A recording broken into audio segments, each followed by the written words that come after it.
Australian tourism bosses have launched a renewed push for funding after sounding the alarm over the crippling effect of border confusion. The sector is using budget day to demand an emergency, almost $1 billion JobKeeper style scheme. Tanika DeGiorgio is in Sydney for us under the Harbour Bridge, our most iconic monument, you'd have to say, in Sydney. And Tanika, this morning, industry bosses have really, I think, stopped using that diplomatic language and saying we need a vaccine plan and a plan to reopen Australia.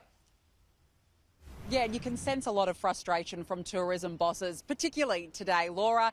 They're saying that the federal government's failure to set a vaccine rollout target, but also a failure to set a timeline for the opening of the international border is having devastating impacts on our COVID recovery. The Tourism and Transport Forum has briefed the federal government on a $1.8 billion plan that it says will help the sector survive the next 12 months.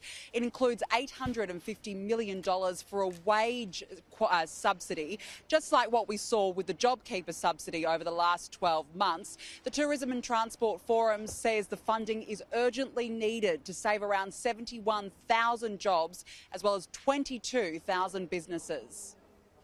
So this ongoing game of sort of border roulette, where we don't know what the date is for an international opening and we don't have a confirmed calendar, is creating a whole range of problems. I mean, very early on in this process, there was a vaccination strategy and the industry was, had worked up a proposal around what opening under those circumstances should look like.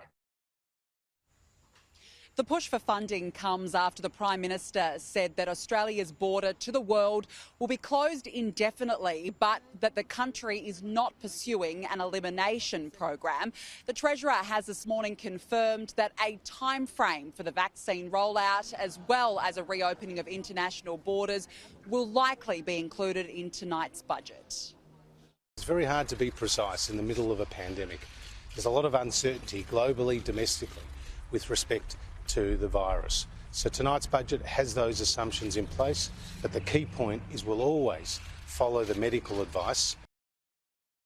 It's hard to provide certainty at a time when this government's so comprehensively failing with the vaccine rollout. We were supposed to have 6 million Australians vaccinated by now. We're nowhere near that target, and that reopening of borders looks a lot further off. In fact, the Prime Minister himself has said more likely 2022. The Chamber of Commerce and Industry is preparing to release a 4-stage plan which would allow vaccinated Australians to travel to medium to low-risk countries, but only until 80% of the most vulnerable Australians and essential workers are vaccinated. And Laura, of course, we don't have a time frame for that as of yet.